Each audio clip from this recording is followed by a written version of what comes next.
episódio. Hoje temos uma artista incrível connosco, uma pessoa que desde a arquitetura, ou começou por arquitetura, se não me engano, mas ela vai falar um bocadinho sobre isso.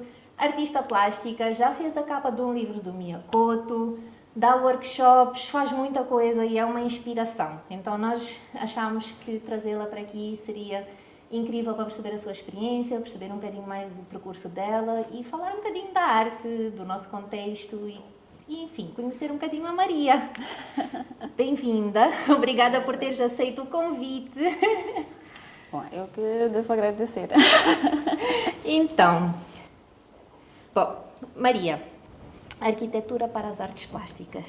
Eu sei que, e falando da minha experiência, eu também tinha escolhido arquitetura, depois percebi que havia muitas normas, muitas leis, muita física, e percebi que a criatividade era condicionada, então mudei para design. Como é que foi este teu processo? Explica-nos esta mudança de uma área para outra. Fala-nos um bocadinho disso, para conhecermos um bocadinho de ti. Bom, o primeiro, Maria.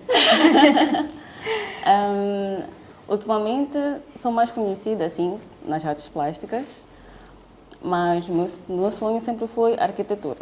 Ok.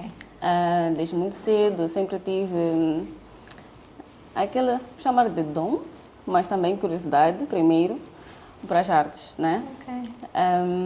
Quando era muito nova, eu tinha um quarto só para mim, que tinha um quadro enorme que era para estudar.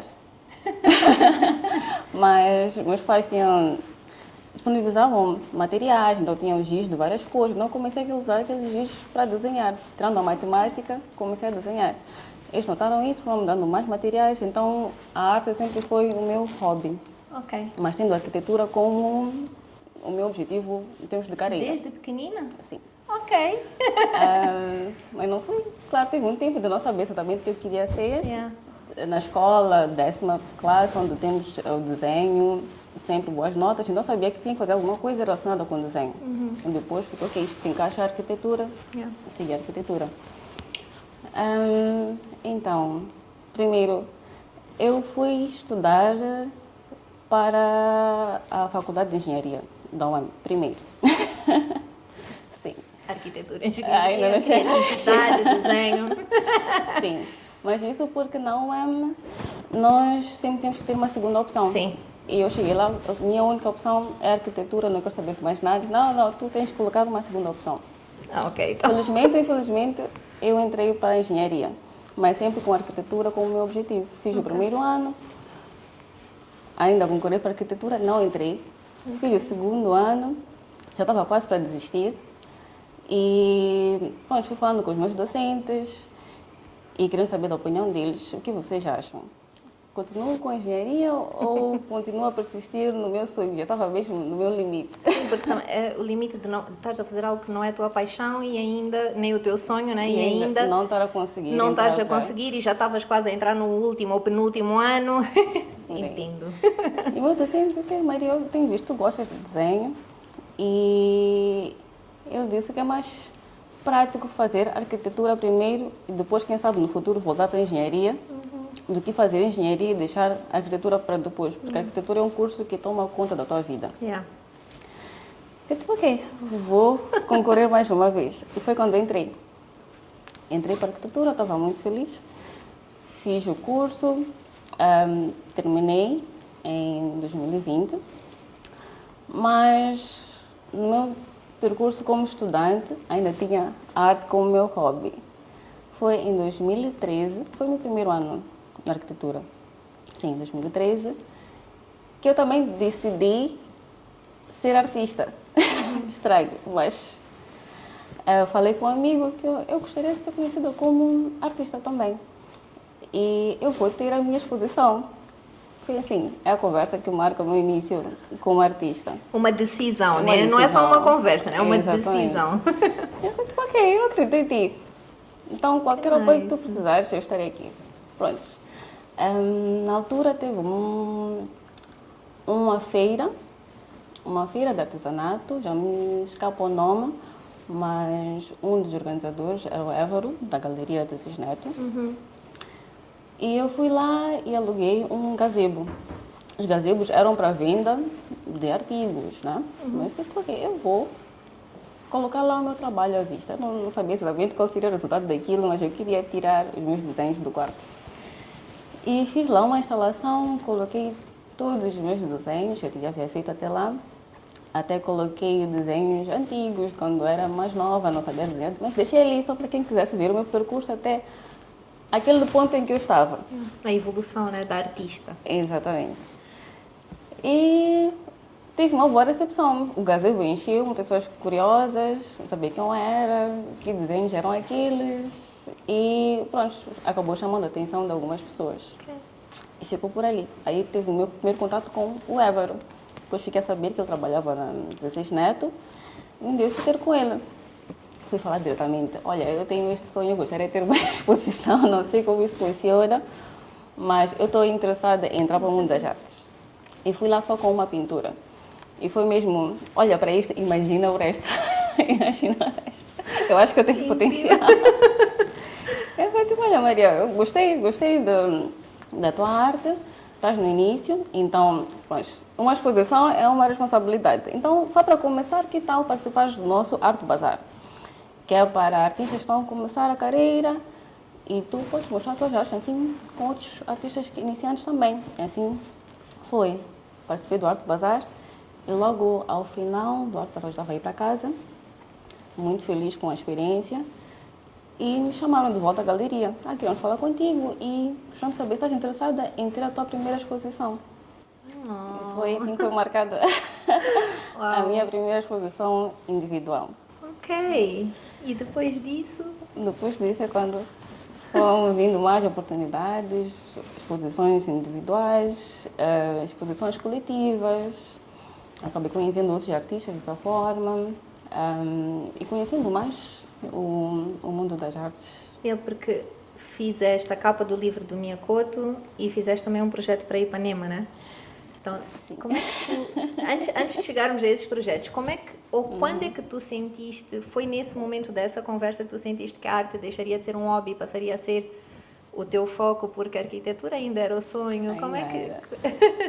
E ainda é? Ou era? Ainda é. Um dia. Ainda não larguei a arquitetura. É uma conversa interessante porque a cada aniversário que eu tenho, meu pai sempre pergunta, este ano o que está a pesar mais? Arquitetura ou arte? E por uns bons anos era arquitetura. Acho que há uns 2 anos atrás é que eu mudei e disse arte. Eu falei, ok, eu entendo. E Sempre que a arquitetura, daquilo que eu me lembro e acredito que não tenha mudado, era um curso muito intenso, muitas horas, muitas noites sem dormir, muitas... Sim, a arquitetura é daqueles cursos que tu tens de ir por amor. Yeah. Por amor, por dinheiro, não aconselho. Tem que ser mesmo por gostar. E sim, meus pais sempre apoiaram as duas partes, os dois gostos. Sempre quiseram que eu terminasse a arquitetura. Para mim, também, o fato de querer arquitetura é que meus pais sempre colocaram em mim que eu devia ter uma carreira estável. Yeah. E para a geração deles, o emprego estável são aqueles cursos mais reconhecidos, a arquitetura, né, o curso técnico. Sim. Então, para mim, era a minha meta. Faço arquitetura, essa será a minha parte estável, e a arte que eu faço por prazer, né? Não que a arquitetura não seja algo que eu faço por gosto. Sim, mas é diferente. É diferente. E assim foi, mas acho que meus pais também notaram que aos poucos eu estava a me dedicar mais à arte, estava a ter mais reconhecimento como artista. Ainda lembro a primeira exposição que eles foram, que foi na 16 Neto, que eles chegaram, tinham ali as pessoas, amigos, conhecidos, e eles olharam para mim, toda essa gente veio para vir a ti. Até agora nós estamos a duvidar, mas acho que isto é sério. A partir daí também começaram a acreditar mais nessa filha artista que eles tinham. eu acho incrível.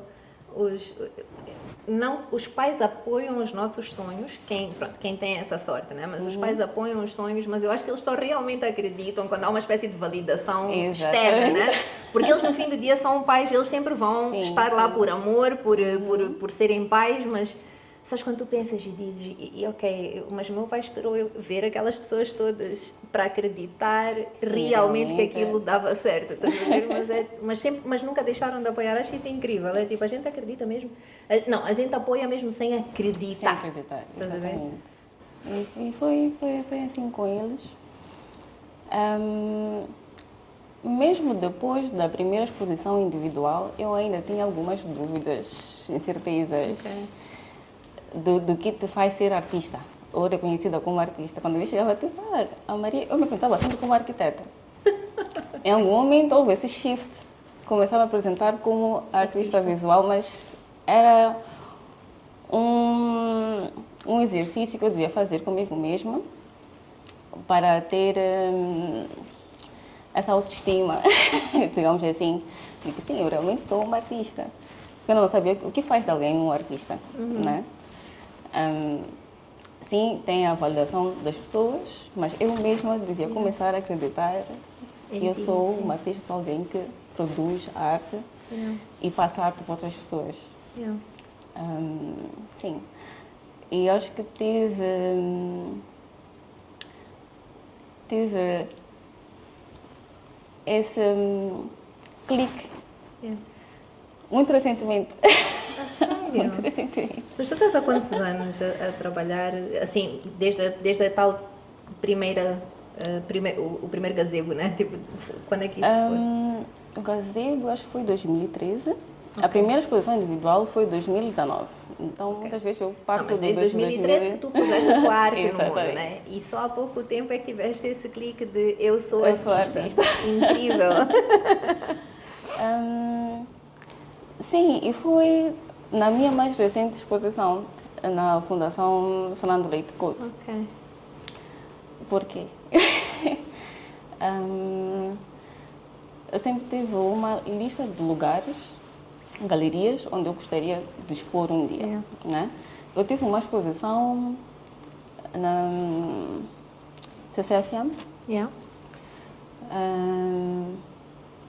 E eu não estive na exposição. Foi uma exposição colaborativa, uma instalação artística, se não me engano. Eu estava para viajar porque eu tive um semestre de Erasmus, então eu fiz um semestre em Portugal, de arquitetura.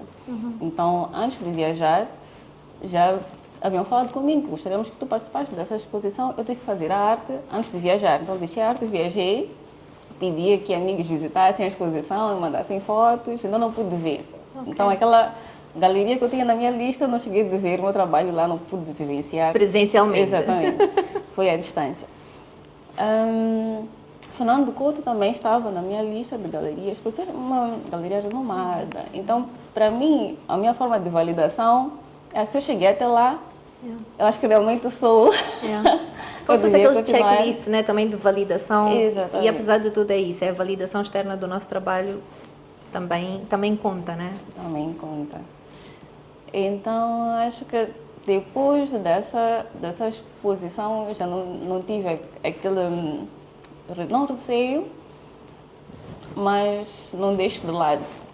Me apresento mesmo com toda a vontade de gosto que sou. Maria Chala, artista. Exatamente. Adoro. Agora, há muitas pessoas, e ouve-se muito essa expressão, que a arte fala por si, ou deve falar por si. Mas no fim do dia também tem a identidade dos artistas, normalmente, né? Há artistas que ainda estão a descobrir ou têm várias identidades. Como é que tu sentes que esta tua intenção e a tua linguagem passa através da tua arte que fala por si? Como é que tu vês isto? Então, a identidade como artista também foi um desafio para mim. Porque eu tenho artistas que eu admiro, que eu posso ver uma obra e mesmo sem ver lá o nome, eu acho que isto é tal fulano. Então eu sempre me questionei se isso acontecia com as minhas obras. Né? Mas ao mesmo tempo não gostaria que isso me limitasse como artista. Em termos de criatividade, porque eu sei que ainda estou a explorar, tem coisas que eu gostaria de adicionar ao meu trabalho e também não me importo de transformar o meu trabalho. Né? Eu sempre gostei de retratos, então sou muito conhecida pelos retratos. Quando comecei também para financiar o meu gosto por artes. Artes é um hobby caro, digamos assim. Não, os materiais, Os materiais, o tempo, né? exatamente. Tudo. E eu fazia retratos realísticos, com lápis. E assim eu podia financiar os outros materiais que eu queria explorar. Foi assim que eu entrei para a Aguarela. Ok. Eu queria dar umas cores aos retratos, sabia que eu gostava de retratos. Mas fazendo retratos realísticos, eu não sentia que aquilo era meu. Eu tinha a técnica para retratar alguém muito bem, mas não via algo meu naquele retrato que eu entregava. Muito bonito, recebia elogios, mas era apenas um retrato bem feito. Então eu falei, deixa eu adicionar cor. Quando eu comecei a adicionar cor aos meus retratos, eu já começava a sentir que aquilo tinha um pedaço de mim, tinha algo para transmitir, para além do rosto. Comecei a explorar a aguarela. Um bocadinho difícil, porque não é uma técnica muito explorada cá, então os materiais nem existiam aqui. Tinha aguarela como se diz, nas linhas infantis. Sim. Sim, Para as porque escolas, as isso, crianças né? exploram muito a aguarela, mas o papel, que é o mais importante para a aguarela, não tinha cá. Eu tinha que mandar vir. Então, eu fazia retratos, encomendas, até descobri como mandar vir o papel e aí fui explorando mais a aguarela. Então, as minhas obras foram se transformando, assim, a minha identidade veio através da aguarela, claro, colocando outros materiais para acompanhar. E acho que a arquitetura também me treinou para as narrativas que eu trago às minhas obras. Porque, sendo arquiteta, né, o que eu aprendi, quando tu fazes um espaço, tu deves aprender sobre como as pessoas vão utilizar aquele espaço. E é como é o que vai transformar o teu design. O que as pessoas gostam de fazer, como é que é o seu dia a dia. E através daquilo eu faço um espaço para uma pessoa. Então, se eu faço um retrato, eu também busco um bocadinho daquela pessoa. Mas quando já é um desenho artístico, né, é a minha criação, eu crio histórias, crio narrativas. Então, o meu dia a dia, eu sempre estou atenta. Acho que é algo que eu nem percebo, já é automático.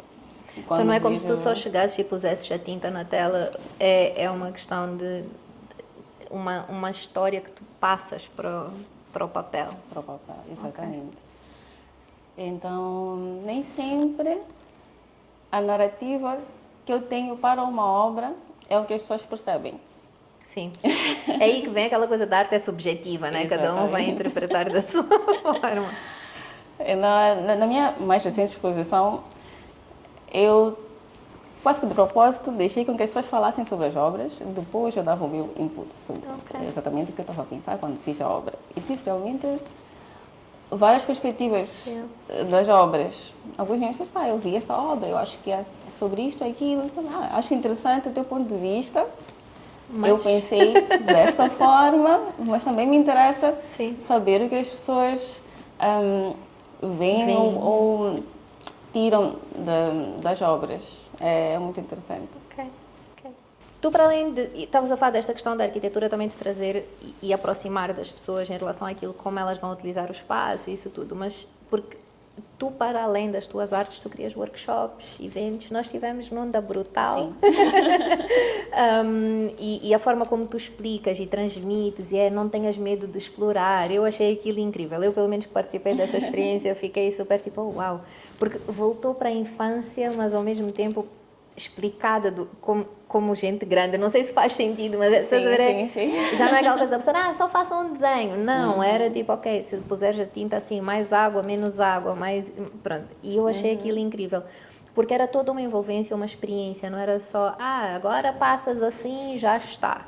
Exato. Então, o que te fez também trazer esta vertente de passar o conhecimento e esta técnica da aguarela para as pessoas, criando workshops e experiências e parcerias com marcas e fala-nos um pouco também disso. Bom,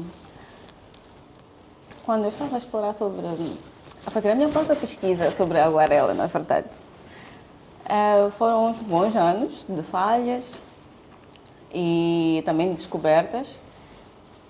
E acho que tive um momento eu tive tantos anos a explorar isto, eu acho que eu consigo fazer, eu gostaria de ensinar alguém. Ok. Eu só queria testar se seria possível fazer isso em poucas horas. Ok. Sim, porque eu sempre falava para os meus amigos, eu estou a descobrir isto, meus amigos, por acaso, sempre me apoiaram e sempre tiveram paciência de me escutar. Okay. Né? Bons amigos, Exato. bons amigos. Por mais que eles não estivessem interessados em pintar, eles tinham a disponibilidade de escutar, eu estou a descobrir isso e aquilo, vejam, gostam, prontos. E duas amigas próximas queriam ter um piquenique, um dia 3. Íamos para a marcha e seria apenas isso. Eu tipo, que tal? Para além do piquenique, tivéssemos uma atividade a mais. Eu irei vos ensinar a pintar. Elas, claro, pode. As cobaias. Trago os teus materiais, mas eu organizei aquilo mesmo como se não fossem minhas amigas. Porque isto era muito profissional. Fiz um programa para elas e também tinha que ser curto, porque seria um piquenique. Eu não queria tirar o nosso tempo juntas para aquilo virar uma aula. Então, teria que ser algo prazeroso também. Organizei, fomos lá e chegou o momento de termos o workshop. Coloquei os materiais, estava a filmar todo o processo e dei aula, elas gostaram, pedi que me dessem um feedback, recebi no final do dia um bolequinho de notas. Né, com os pontos que eu poderia melhorar, mas elas gostaram da experiência, eu decidi publicar. Publiquei sem o intuito de ter outras pessoas lá, mesmo tive este momento com amigas, foi interessante, já que era um momento de pintura, acabei colocando na minha página de arte. Prontos, elas gostaram e outros amigos contactaram. Então, Maria, vim, deste uma aula de pintura. O poder das redes sociais, então, não faço para mais amigos. Eu digo, pessoal, não vamos na marcha mais uma vez. Então, pronto, vamos para a praia. Combinei um sábado, acho que já eram mais uns 3, 4 amigos, para além das duas, e dei o workshop. Gostaram, mais uma vez publiquei. Então aí já começaram a vir mensagens de pessoas que me seguiam. Isto é um evento? É por convite? Paga-se? Então, ok, deixa eu fazer mais uma vez, mas só com amigos, só para eu fechar o programa e saber realmente como é que eu vou guiar essa sessão. Fiz mais uma vez, mais mensagens, então é aí que eu decidi abrir ao público. Coloquei lá um valor simbólico, e as pessoas aderiram. Mas eu trabalhava na altura. Trabalhava e não tinha muito tempo para pensar no workshop. Eu acabava anunciando que, ok, vamos ter neste sábado, numa quinta-feira ou numa sexta, amanhã teremos. Quem estiver interessado, é só mandar uma mensagem e nos juntamos. E foi, acho que umas 2, 3 vezes ou 4 dessa forma. E foi quando recebi uma mensagem da dona de um café. Então, Maria, que tal fazer o teu workshop no meu espaço? Acho que os clientes podiam gostar e tal. Então, deixa eu experimentar. Fui, dei o workshop, só que aí não chamo de problema, é que veio não um mal-entendido, mas quando falamos da aguarela, voltamos à infância. Então, as pessoas, quando viram o panfleto, a sessão de aguarela, pensaram que era para crianças. E levaram os filhos. Eu cheguei lá, Maria, olha, em nenhum momento falamos da idade mínima. Ainda tenho aqui algumas crianças, mas também tenho adultos, então... Bora fazer para todos. ok. Eu não sabia como é que seria a minha interação com crianças. Ok. Primeiro porque eu sou uma pessoa muito técnica, né? Eu encaro, digamos, uma forma muito séria, né? Eu não sabia se eu ia conseguir transmitir para as crianças, se elas iriam conseguir acompanhar alguns termos técnicos, mas consegui, deu certo. Boa. As crianças até acho que saíram melhor que os adultos. Sim, nós depois, nós como Entenderam adultos tudo. criamos umas limitações na nossa cabeça, que já não Exatamente. sabemos, eu não sei pintar, as crianças só vão, né? Tem uma liberdade diferente. E foi o que eu percebi nesse workshop. Então, essa experiência com as crianças também fez-me saber guiar os adultos. Então, eu percebi o que prendia Ok. os adultos. Eles também iam que nem eu. Isto será muito técnico, tem que fazer algo muito perfeito. Não era isso, o workshop não era sobre isso, era mesmo para ter aquela experiência, até porque a aguarela não te permite ser muito perfeito logo de partida. É uma técnica que te foge a mão, né? Eu tenho que tranquilizar as pessoas também. Então, foi uma experiência inesperada, mas que me ajudou também a encarar os workshops de outra forma. Daí eu fiz uma parceria com uma outra artista, a Lara Zoic. Ela participou desse workshop. A Lara é cerâmica, né? Ceramista, exato. Ela participou desse workshop que tinham lá as crianças. Ela disse, olha Maria, eu vim aqui participar, mas queria mesmo falar contigo. Queria saber se tu precisas de um espaço para os teus workshops. Então, o meu estúdio está aberto a ti, se tu quiseres ter um sítio fixo para ter os teus alunos. Eu adoro quando mulheres se ajudam umas às outras, é tão nice. É muito. Então, daí nasce a minha amizade com a Lara. Ela faz workshops de cerâmica. Então, no horário dela, ela diz que eu tenho este dia livre e não tu podes usar esse horário para anunciar que tu tens essa abertura para receber os teus alunos. E assim foi. Então, porque eu estava lá a dar o workshop da aguarela, vinham os meus alunos, ficavam interessados na cerâmica, os alunos dela também vinham ao meu lado. Então, sempre, até hoje temos essa troca. Já tenho o meu estúdio, mas quando eu vejo que alguém tem um gosto por colocar a mão na massa, eu indico o workshop dela. E muitas vezes eu recebo pessoas que foram por indicação dela. É muito importante também ter essas conexões com outros artistas. Incrível. Eu acho que se todos nós nos apoiássemos desta forma, o mundo seria muito melhor. Muito melhor.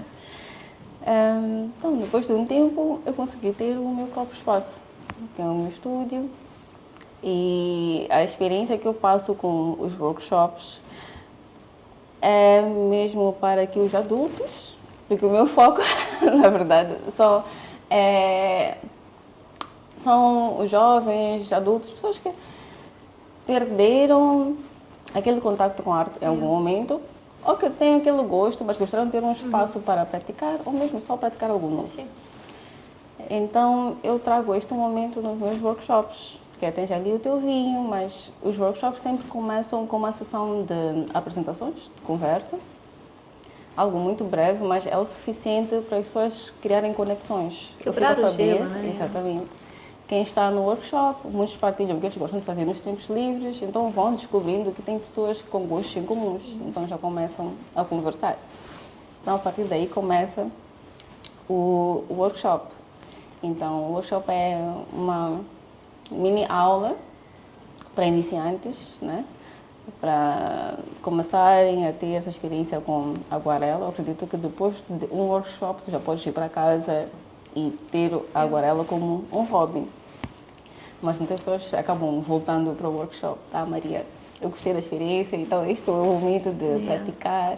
Porque acho que muitos não têm... Mas tu tens um hobby em mente, às vezes tu tens que te forçar a realmente ter este momento de parar, deixar tudo e só se concentrar no teu hobby. Então, acabo recebendo pessoas que encontram aquele momento do workshop como o seu momento de explorar o seu hobby. Né? Porque em casa, sozinhos, nem sempre conseguem. Acabamos colocando outras prioridades e não nos priorizamos. Concordo, é verdade. Agora, Nós temos um grande nome moçambicano, Mia Couto, e tu fizeste, o nome do livro é Venenos de Deus, Remédios do Diabo, certo? Sim. Tu fizeste a capa do livro. Como é que tu chegaste? Para já, o que significou para ti esse momento? Porque imagino como artista e moçambicana teres também esse reconhecimento e a tua arte numa obra, né, de um artista como ele também deve ter sido um momento uau da tua carreira, né? Mas e explica-nos o processo também. Como é que foi criar? Como é que foi pegar o livro? Porque a capa do livro remete para o interior e para toda a história. Como é que foi este processo? O que significou para ti? E como é que aconteceu? Já agora? Sim. Foi muito Foste atrevida, oi? Não, dessa vez eu me encontrei em casa, muito quieta, por acaso.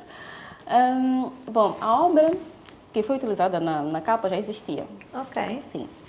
Então, num belo dia eu recebi uma chamada, primeiro foi uma mensagem do WhatsApp. E vi lá a assinatura Mia. Mia? Deve ser outra pessoa.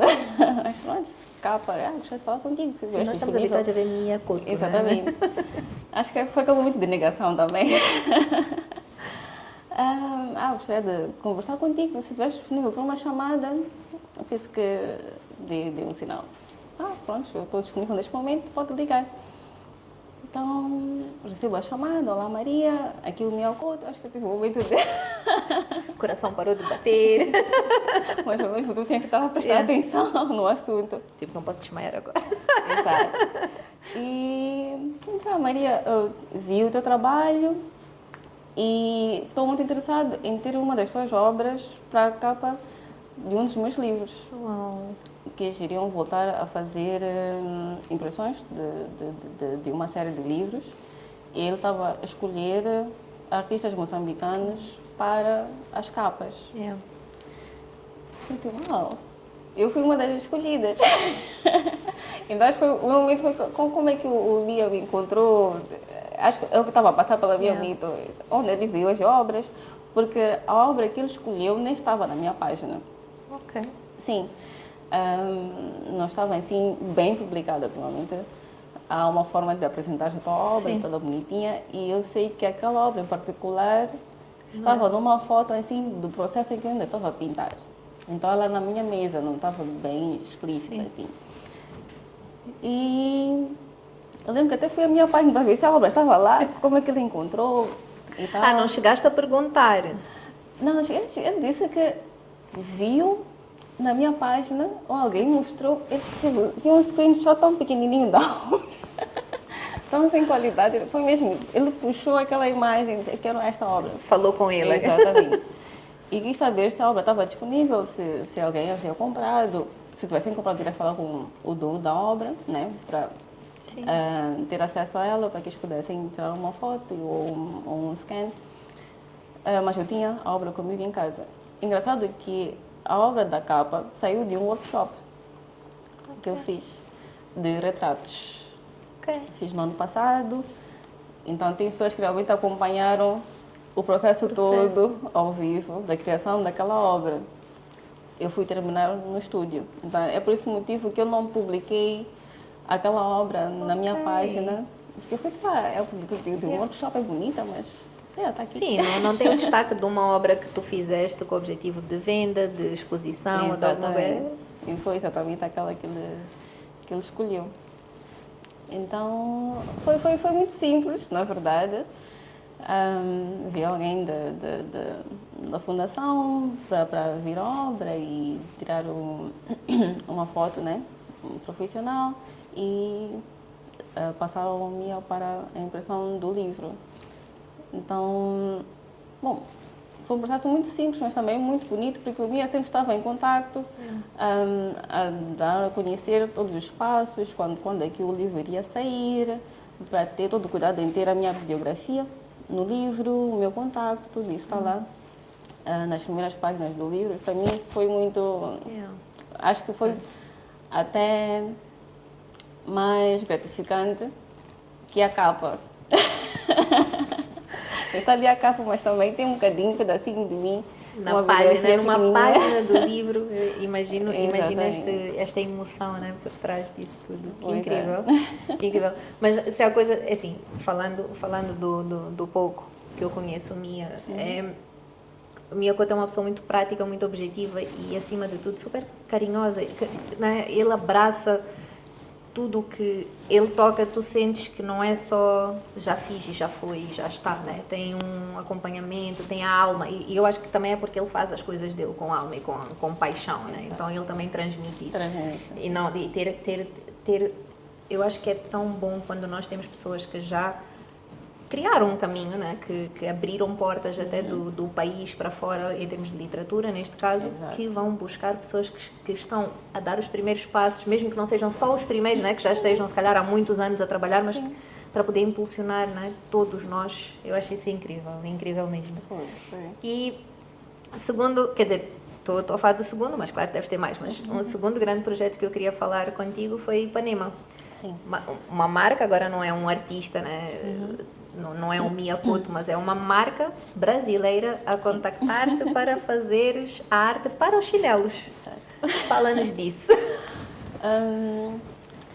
Bom, esse contato com a Ipanema leva-me também a um momento muito crucial da minha carreira, né? Foi quando eu deixei a arquitetura com o trabalho corporate e me dediquei a 100% para as artes.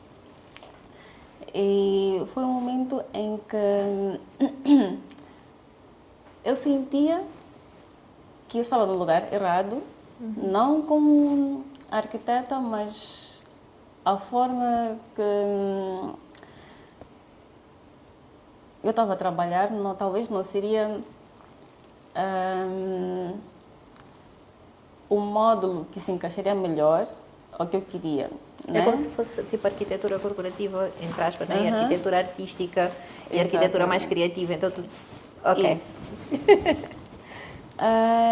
Então, eu estava num momento desses, de muitas dúvidas, ok, os workshops estão a dar certo, sabemos que aqui em Moçambique não é tão fácil viver 100% da arte, então era uma discussão interna de, ok, o nosso plano não era este, a arquitetura devia ser a parte estável e... E as artes... Essa era uma conversa tua contigo mesma, do nosso plano, a nossa vida. Exatamente. Como é que isto vai funcionar? Mas ao mesmo tempo, eu estava a ter tanto reconhecimento na parte artística. Era a exposição, também tive a exposição do ABSA. Era os workshops, já estava a ter muitos convites para também exposições privadas. Então, a minha agenda estava a ficar muito lotada, mas ao mesmo tempo eu queria continuar a me dedicar à arquitetura, porque eu também queria crescer como arquiteta. E eu sabia que em algum momento eu teria que largar algo, mas não queria aceitar. A fase de negação, né? Exatamente. Mas pronto, acabei deixando o sítio onde eu estava a trabalhar. Comecei a trabalhar 100%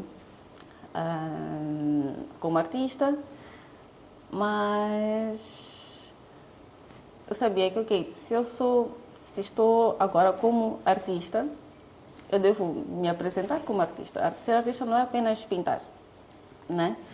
A minha página deve ser mais convidativa, deve virar o meu portfólio também.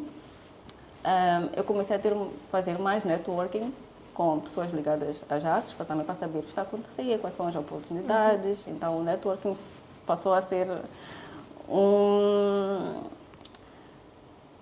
uma boa parte do meu trabalho. Sim. Né? Acabou sendo natural também, porque quando tu fazes o networking, não é só para ganhar algo, também pode ser para dar, né? Yeah. Tu escutas quais são os planos de outras pessoas, tu sabes que eu acho que eu posso ajudar com isso. Yeah. Tu tens os teus planos, apresentas. Às vezes não é porque a pessoa pode te dar a oportunidade, talvez é porque a pessoa pode te guiar no caminho certo, para tu Pode chegares a encaminhar tu. para alguém, pode te Exatamente. recomendar, pode ser anos depois que a pessoa se lembra. Eu acho tão Isso. importante e tão incrível o poder que o network tem em qualquer área da vida. Claro. E nessa fase em que eu estava a tentar me organizar, tentar saber como é que seria a minha vida dali para frente, que eu fiz o meu portfólio, assim como eu fazia os meus portfólios de arquitetura, eu disse, ok, vou fazer um portfólio maravilhoso, lindo, com o melhor design, como artista. Eu também fiz design gráfico. Então, para mim, Multifacetada esta a mulher. gráfica também está sempre em mente. Mas fizeste fazer para nós próprios é tão difícil, conseguiste? Demoraste mais tempo a fazer isso, de certeza, do que uma arte para um cliente ou para uma exposição, né? Porque criar para nós é difícil no fim do dia. É difícil. Porque ali, a fonte certa, a combinação certa das cores, é difícil. Para os clientes a gente sabe. Sim, para os ti projetos. mesmo é diferente. Então, preparei tudo isso e bom, fui mandando o meu portfólio para algumas pessoas com o texto. Olha, eu estou a me dedicar para as artes, se tiver alguma oportunidade está aqui no meu portfólio. E foi com uma dessas pessoas que eu consegui, pelo menos que o pessoal da Ipanema soubesse que eu existia. Ok.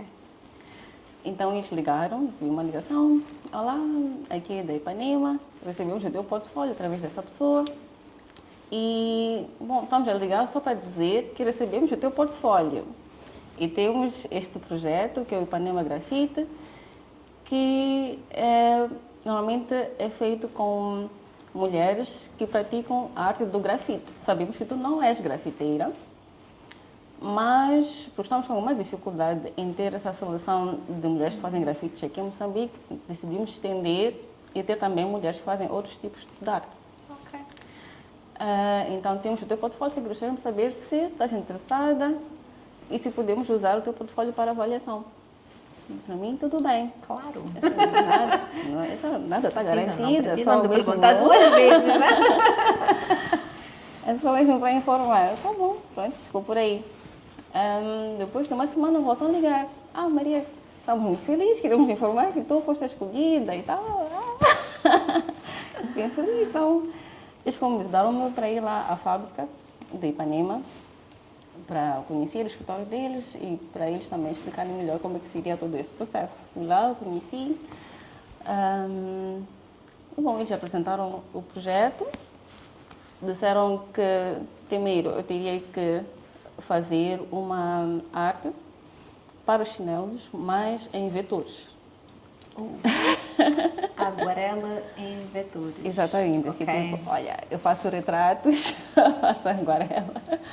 Quem é da área vai entender o drama. Como é que eu vou transformar a minha arte para uma arte vetorizada? Mas, bom, ainda bem que eu fiz design gráfico. Sim, mas mesmo assim foi um exercício, porque eu estava acostumada a criar de uma certa forma e de repente teria que transformar aquilo para uma outra linguagem. Que é muito mais, assim, e hoje em dia eu acho que há cada vez mais facilidade em criar arte natural, vou dizer, que parece feita à mão nos Photoshops, mas o vetor ainda é algo muito computadorizado, se eu posso dizer assim, né? Então é transformar aquela leveza e o flow, né, que a aguarela traz em algo tão computadorizado. Eu imagino o desafio. Sim, sim. A ver uns flashbacks do Bruno. Eles vão dizer, Maria, e tu tens um mês para fazer. Uau. Eu estava em cima do deadline e tal. Tem a equipe brasileira que vai entrar em contato, vão te acompanhar com todo esse processo. Se precisares de ajuda, eles estão lá para te ajudar. Eles, claro, já têm um template que iriam me enviar. Então, o template é em Illustrator. Felizmente eu sabia usar Illustrator. Design gráfico a servir. Para servir para alguma coisa. E pronto. Tive toda a informação, estive em contato com a equipe brasileira, chegou a hora de criar e, primeiro, é um chinelo que iria representar o Moçambique. segundo, será o primeiro chinelo a representar Moçambique. Os distribuidores daqui de Moçambique estavam muito felizes, porque a cada ano eles iam para estes encontros onde as equipes mostravam os chinelos que foram criados, que acho que esta versão foi a quinta ou quarta. Ok. Então eles já tiveram este programa várias vezes. E não havia Moçambique Sim, representado? okay. Foram países diferentes. Então estavam muito felizes que desta vez seriam eles a apresentar um chinelo. A bandeira estaria lá. Exatamente. A bandeira, quando eu digo a bandeira, não é diretamente no desenho, mas no coração. É tipo... Exato. Então é outra pressão. E, bom, o processo criativo, primeiro, era o que representar Moçambique. O que representar Moçambique. Tanta coisa que nos representa. Tanta coisa. Então eu tive que afunilar as coisas que eu gosto, primeiro, em Moçambique, e também ver de uma forma generalizada, quando alguém fala de Moçambique, que são os pontos que sempre vêm. É dança, é cultura, são as macuas com as pinturas, esse cuidado com a beleza, a vaidade, é o nosso calor, a nossa paisagem, as nossas praias, rios. É o quê, né? Então, todos esses pontos, eu fui escrevendo mesmo tudo e vi como é que eu posso simplificar isso num design. Então, os chinelos são diferentes, um pé é diferente do outro. Então, no chinelo tu tens ali uma mulher macua, que está à beira de um rio, tu vês que tem alguma vegetação, tem um sol lá. E do outro lado também está ligado com outro chinelo, porque aquele rio no outro chinelo transforma-se em mar. Ok. Né? E tu tens lá uma máscara Maconde, para mim aquilo representa a dança, representa a cultura, os nossos motivos. Na minha arte eu uso muito símbolos, né? Repetições, então símbolos tinham que estar lá. Tem ali paisagem, então eu acho que consegui transmitir aquilo. Eu acho que também consegui transmitir. As cores eu queria que fossem vibrantes, né? O azul, porque no chinelo tem um motivo que eu usei muito nas minhas obras, porque eu fiquei, então, já representei o Moçambique, já representar a Maria. e aquela cor em particular, eu gosto muito daquele azul, que é o azul ultramarino. E nas minhas primeiras obras eu usei muito aquele azul. Então, sempre que eu tenho uma exposição, uma nova obra, eu tenho uma tendência de voltar para aquele azul, de tanto gostar dele. Então, aqui, tipo, aqui, vou colocar ele aqui com os motivos. Eu acho que é uma forma de juntar os dois chinelos também, unificar o design e fechar isto. Então, pronto, depois disso, hora de vetorizar. Eu tive que lembrar, já passava um tempo sentada a usar aqueles programas. Como andar de bicicleta, a gente não Exato. esquece, mas fica meio enferrujado. Coloquei tudo direitinho, layers diferentes e tal, mandei para a equipe deles. E fiquei à espera, porque eu esperava que tivessem alterações, porque eles também disseram que ok, porque seriam 4 designs, né? 4 ou 6? Acho que 6. Vou me lembrar. E, bom, eles terão que ver com os outros designs. Se as cores fossem muito parecidas, poderiam ter que mexer na palete. Eu estava a rezar para que isso não acontecesse, mas eu estava Era apegada. né, aquele azul emocional que tu puseste para te representar. Sim. Eu lembro que a tira do chinelo era verde. Sim, a tira do chinelo era verde e foi a única alteração que eles fizeram. Alteraram para o azul. Então, eu queria que a cor da tira tivesse algum contraste, só também para, de longe, termos ali o verdinho do Moçambique e tal, mas também não fiquei muito incomodada com a alteração, porque mesmo assim o chinelo estava bonito, ainda era a tonalidade do azul também era vibrante, faz um bom contraste com a pele. E ficamos todos felizes, saiu o sample, mandaram uma foto, está aqui o chinelo já feito. Fiquei muito emocionada. Imagina a emoção, né? Dele já feito. E, bom, então essa foi a primeira fase do projeto, que era a criação do design, a criação e a aprovação. Então, a segunda fase seria eu ir para como é que se diz? Eles fazem anualmente um encontro entre as diferentes marcas da Grendene. Então, Grendene é a empresa mãe. Que tem então, Ipanema e outras exatamente. marcas. Então, vão todas, se encontram e apresentam os novos produtos. Então, a Ipanema tem o chinelo do Ipanema Grafite como um dos projetos. Eles vão apresentar nesse programa que eles têm. Então, nós fazíamos parte do programa também, as artistas. Tínhamos que estar lá presentes.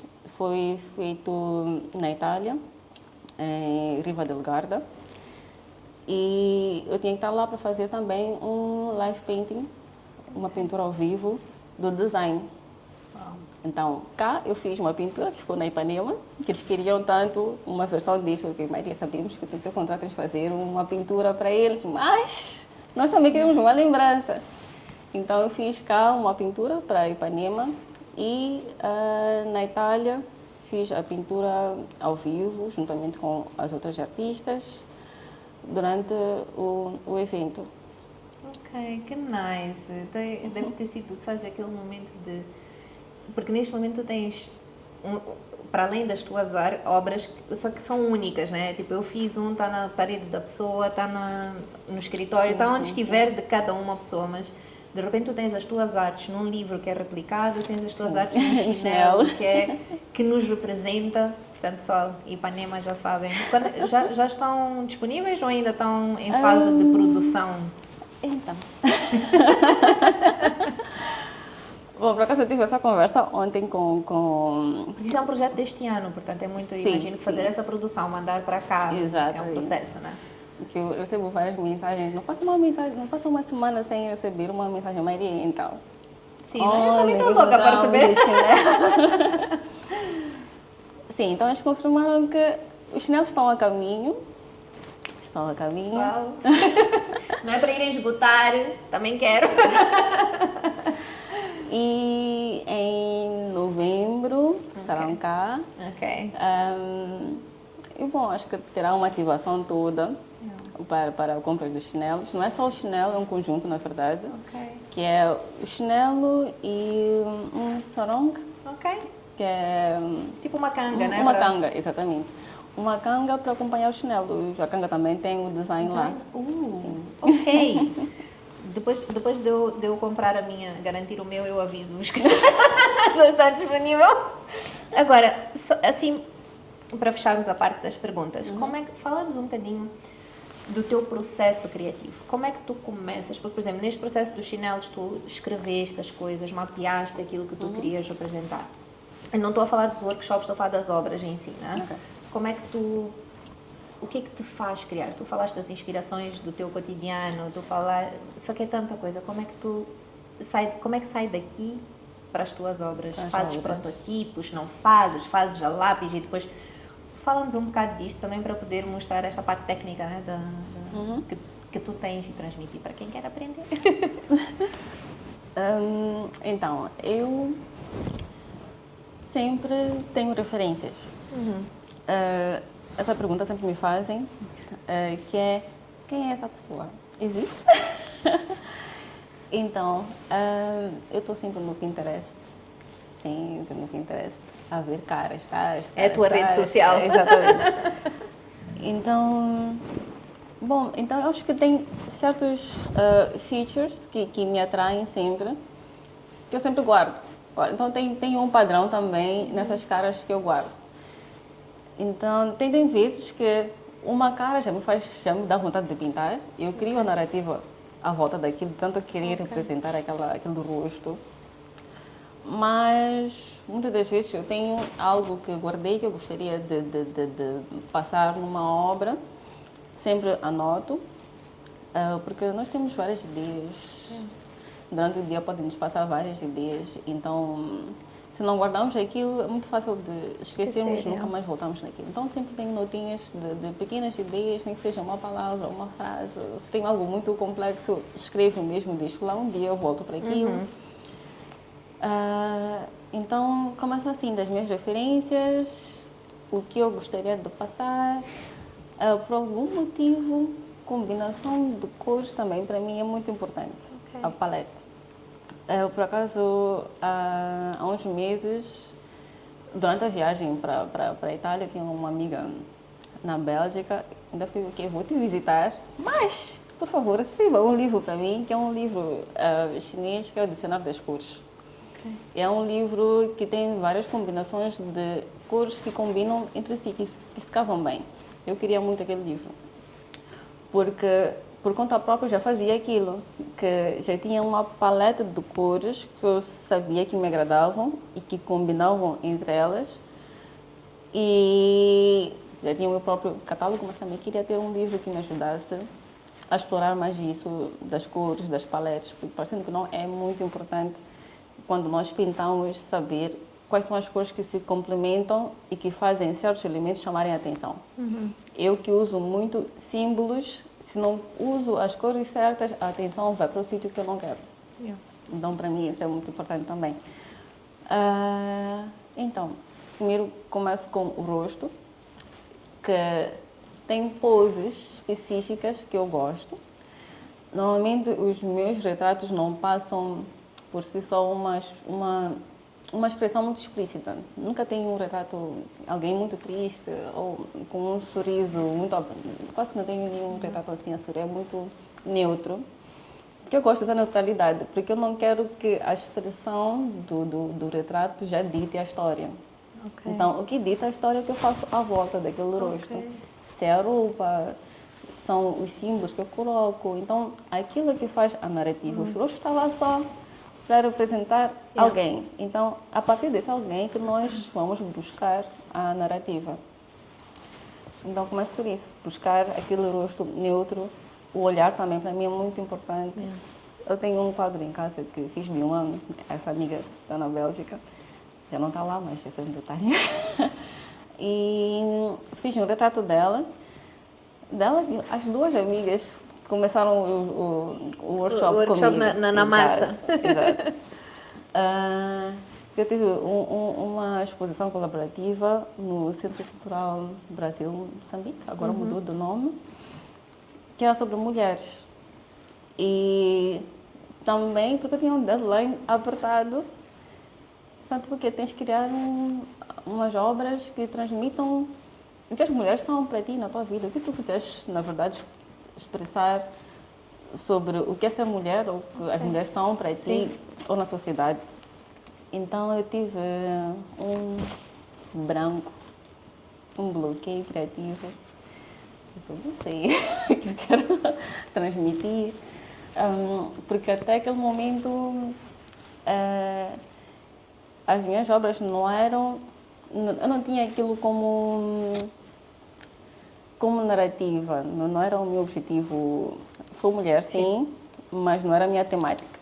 Então, daquela vez, disseram que, ok, é isto que tu deves fazer, e eu tinha que explorar aquele tema. Deu-me o branco e falei com elas que tenho uma exposição a caminho e não sei o que eu vou criar. Elas, ok, Maria, então vamos te levar para sair, talvez tu te abstraís do teu espaço, do teu trabalho, vai te ajudar. E naquele momento eu olhei para elas e falei, tipo, vocês são importantes na minha vida. Tipo, eu como artista talvez não existiria sem o vosso apoio. E fiz umas 3 obras com elas como as minhas personagens. Foi a primeira vez que eu realmente pintei pessoas que eu conhecia. E a obra dela está lá no meu estúdio até hoje e muitos dizem que o olhar dela parece que te segue no estúdio. É um pouco como a Mona Lisa, né? Exato. Mas é porque o semblante dela é muito, muito neutro e quase que o olhar tem aquela profundidade. Então, são Yeah. essas pequenas coisas que eu tento transmitir ou Trazer. buscar nas minhas experiências dos rostos. Depois, a narrativa. A narrativa, nem sempre os símbolos são assim muito explícitos. Se eu quero falar sobre um certo momento, por exemplo, vou dar um exemplo de uma obra que falava sobre a Lobolo, que era uma mulher, olhar neutro, tudo neutro, e ela só tinha uma capulana, né? Tinha uma capulana a cobrir a cabeça, o rosto dela estava visível, e muitos podiam olhar para aquilo e dizer que é uma mulher com uma capulana, mas depois de verem o nome é Lobolo, já conseguiam associar aquele momento. Porque acho que aquele momento as mulheres se cobrem com a capulana e o homem deve adivinhar quem é a sua amada ali das três. E buscam, já conseguem capturar a narrativa sem que eu coloque tantos elementos lá que mostrem aquele momento. Só a capulana é suficiente e como a capulana está colocada, já consegue te levar àquele momento. Então é esse jogo que eu faço com a envolvente do rosto, né? E por outro, são as cores que realmente vão complementar toda essa história. Então, meu processo criativo é mais ou menos esse. Focado nisso, ok. Sim. Incrível. Quando a própria pintura, sempre começo com o rosto, que uso a técnica da aquarela. O resto, eu uso outras tintas, tinta acrílica ou guache. É algo que eu também explico para quem vai para o workshop. Já tem uma explicação mais completa de por que eu uso certas tintas, em que momentos. E acho que ter uma noção de como usar os materiais para mim é importante. É muito importante, é indispensável.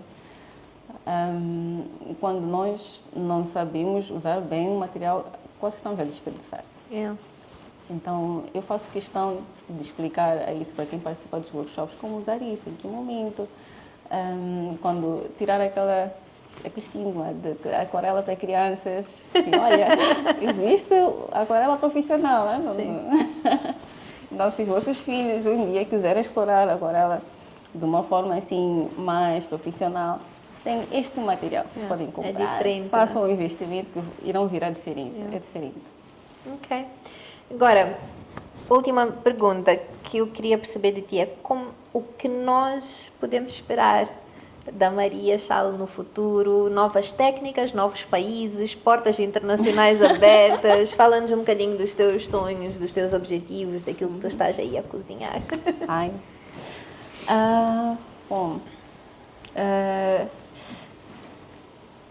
na minha última exposição, durante a abertura, foi lá dito durante o discurso da abertura que esperamos que a Maria leve Moçambique para outros sítios, né? Isso quase já começou a acontecer com o Chanel da Ipanema, não como eu esperava, mas está a ser muito interessante. Como artista, eu faço retratos, uso aguarela, mas estou sempre a explorar. Tenho uma gama de materiais no estúdio que eventualmente tiro todos eles e faço experiências. Não estou presa a um certo estilo, então é muito normal que daqui a um tempo vejam algo totalmente diferente, porque é bom tirar coisas diferentes, explorar, ver como as pessoas recebem, ver também como eu me desenvolvo como artista. Workshops continuam. Eu estou sempre a adaptar, a transformar os workshops, porque a cada workshop que eu dou, vejo que as pessoas têm outras exigências, têm outros desejos. Por exemplo, para este mês eu vou começar a ter mais horários, porque tem pessoas que gostariam realmente de sentar comigo e aprender mais para além dos workshops às sextas. A quem quer ter aulas, já comecei a dar isto, eu vou começar a dar no estúdio. Então, para quem quer ter aulas de aquarela, então, se aprofundar mais da arte, ter esse contato um a um com a Maria, eu estarei disponível para isso. Tenho mesmo muito gosto em passar arte para outras pessoas. Acabei descobrindo isso com os workshops. E também nas interações que eu tive, nas exposições que se aproximavam, mulheres, meninas em particular, queriam saber de mim como é que tu começaste, para onde eu vou, como é que eu faço para me descobrir como artista. Então, sempre que alguém me faz essas questões, eu me disponibilizo a responder e ajudar como eu puder. Bom, estou com algumas experiências no estúdio neste momento, porque eu quero passar a pintar em telas. Eu pinto muito em papel, então eu estou no momento de bigger is better. Então estou com muita ganância de fazer obras maiores. No papel pode limitar um bocadinho isso, por isso tamanho, né? Exato. Então quero ver se passo para as telas e ver novas oportunidades, né? Tem já. Se a minha lista caiu em Moçambique, já esgotei, fiz uma nova lista de outros sítios para alcançar, para explorar outros artistas para conhecer, fazer networking e levar Moçambique para outros patamares. Já está garantido. Nós estamos aqui para acompanhar e apoiar no que der. Eu acho que é incrível ver pessoas, porque fala-se muito, né, de viver da arte, que eu não estou a dizer que é fácil e que o teu percurso foi fácil, né? Tu se calhar se não tivesses arquitetura também não terias essa base, os materiais, pronto, tem muita coisa, né? Mas eu acho é tão bom, tão importante para pessoas criativas e pessoas que querem ser artistas terem uma espécie de carimbo de que é possível, estás a ver? Esse exemplo que mostra que é possível e que, quer dizer, é preciso um pouquinho de sorte, mas o resto é muito trabalho, muita paixão, muita dedicação, né? E isso tu tens, então está garantido. Agora, Maria, nós acabamos os podcasts com um jogo. Ok. Então, eu vou te dizer uma coisa e tu tens de nos dizer a primeira coisa que vier à cabeça. Tá bem. Ok? Uma, duas, se quiseres explicar, explicas, fica à vontade, ok? Tá. Então, uma coleção. Uma coleção. Motivo. Okay. Se as tuas obras pudessem falar, o que elas diriam? Elas diriam que a tradição e a contemporaneidade em Moçambique sempre andam de mãos dadas. Uau, adorei. Um artista. Um artista, Nália Agostinho. Posso explicar porquê? Pode, claro. Bom, a Nália eu conheci nas minhas primeiras exposições e acho que ela foi muito importante na minha carreira. Ela acho que sabe um bocadinho, sabe? Porque ela me deu alguns puxões de orelha, né? Porque eu era muito fechada. Já tinha esse interesse pelas artes e participava, tudo estava acontecendo, exposições, eventos, mas não falava com ninguém. Ia, desaparecia. Falei, Maria, tu não podes... O contrário da Nália, né? Que é uma pessoa que Exatamente. quando chega, tu sente.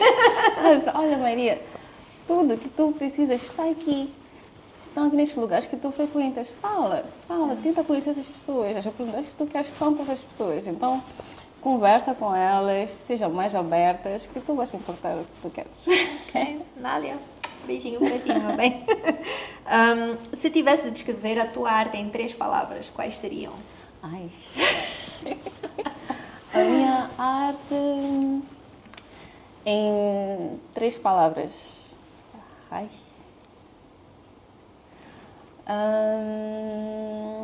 Ok.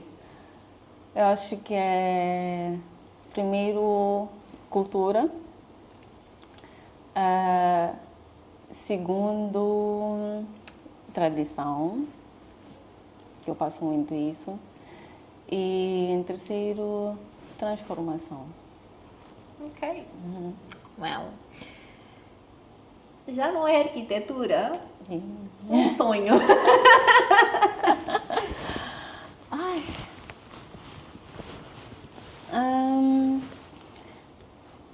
próximo sonho?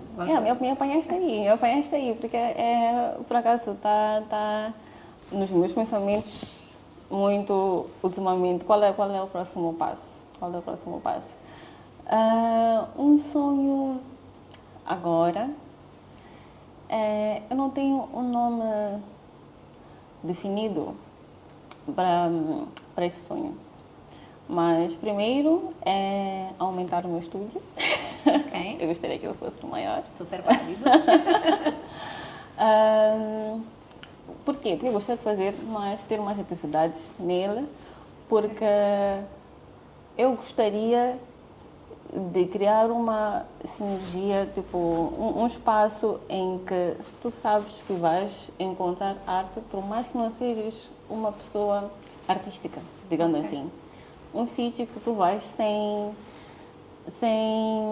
nenhum peso de que tens de ter alguma experiência com arte, mas chegas lá e tem pessoas de braços abertos para ou te ensinar, te mostrar, ou só para apreciar, na verdade. Então, eu não sei definir exatamente o que esse espaço é, o que não me dá esse tipo de espaço, mas quero que ele exista cá em Moçambique. Então, agora, só um parêntese antes de continuarmos com o jogo. Na Tailândia existe uma coisa que eles, eu não sei pronunciar o nome em tailandês, mas é a Vila dos Artistas. Então, basicamente, aquilo é um complexo, né? Tem um lago no meio, mas tem depois pequenas, não vou dizer bancas, mas bengalôs, estás a ver? Pequenos espaços, estúdios, um tem cerâmica, outro tem pintura, outro tem joias, outro tem... E depois tem cafés que pegam as artes e, por exemplo, pegam a cerâmica, mas sem estar pronta, sem estar pintada, sem estar trabalhada, para as pessoas que estão a tomar um café, estão a pintar. Outra pessoa que faz joias, então depois tem um workshop. Então eles criaram um espaço que quem entra, isso que tu estás a dizer. Então eu depois posso procurar, mas se procurares Vila dos Artistas, eu acredito que vais encontrar, eu depois posso também partilhar contigo, mas achei incrível a ideia, porque lá está, entras lá dentro e eu posso não saber nada, mas eu posso pintar uma chave, eu posso ter esse contacto e essa experiência, ou posso nem fazer nada e só tomar o meu café e não... Pronto, fizeste-me lembrar, é um parênteses. O que não pode faltar quando crias as tuas obras? O que não pode faltar... Cores, algo vibrante. Eu acho que isso também vem da parte cultural, né? Que não sei, Moçambique é um país com cores, com vibração, com alegria, né? Tudo isso transmite. E para fechar, o que a Maria Chalo diria à The Art of Maria? Que mensagens deixava? Vou chorar aqui. O que eu diria para The Art of Maria? Que primeiro que eu estou orgulhosa. Eu sou uma pessoa muito mimosa, meu Deus. Eu estou com lágrimas aqui. Mas, primeiro, eu iria agradecer. Estou orgulhosa, sim. Agradecer por quê? Por ser persistente. Por ser muito persistente e acreditar muito, mas muito mesmo, nos nossos sonhos. Sim. Eu nunca deixei que as inseguranças ou outras opiniões me abalassem ou que me desviassem dos meus objetivos. Sempre acreditei muito, mas muito mesmo, no que eu sempre quis fazer. E, bom, estou orgulhosa e também muito ansiosa por ver o que vem pela frente. Eu acho que é algo que também serve para outras pessoas que talvez estejam num momento de incerteza e de não saber se aquilo que não é o seguro em termos sociais, se deviam continuar ou não, continuem. Porque se nós deixarmos para lá ou nos levarmos pelas inseguranças, como é que vamos saber se vai dar certo?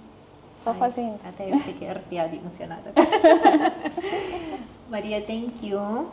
Muito obrigada mesmo, foi aquela conversa assim super inspiradora, super emocional também, porque acho que é incrível, né? Nós falarmos da arte e do quão difícil é, e depois ter alguém como tu que nos mostra que é possível, realmente é incrível. Obrigada. por teres sentado aqui para conversar connosco, mas também pela inspiração e pelo trabalho que estás a fazer. Sim. A conversa foi mesmo boa, até para mim, né? De poder relembrar certos momentos. Às vezes esquecemos que tivemos realmente um belo caminho até chegar aqui. É aquela coisa de nós conseguimos uma coisa nice e depois estamos a pensar e a seguir, e estamos sempre nesse e a seguir e não paramos para ver o caminho, né? que já foi percorrido e tudo que foi conquistado, né? Mas é normal, nós próprios às vezes fazemos isso connosco, depois vem alguém e diz parabéns por aquilo e tu ficas tipo, Realmente fiz isso. Mas é isso, pessoal, olha, este episódio vejam porque realmente está incrível, cheio de inspiração, cheio de... Falamos de sonhos, falamos de não desistir, falamos de mudanças e de incertezas, mas também de um caminho super bonito que a Maria tem. E obrigada mais uma vez, meu bem. Tchau, pessoal, até o próximo.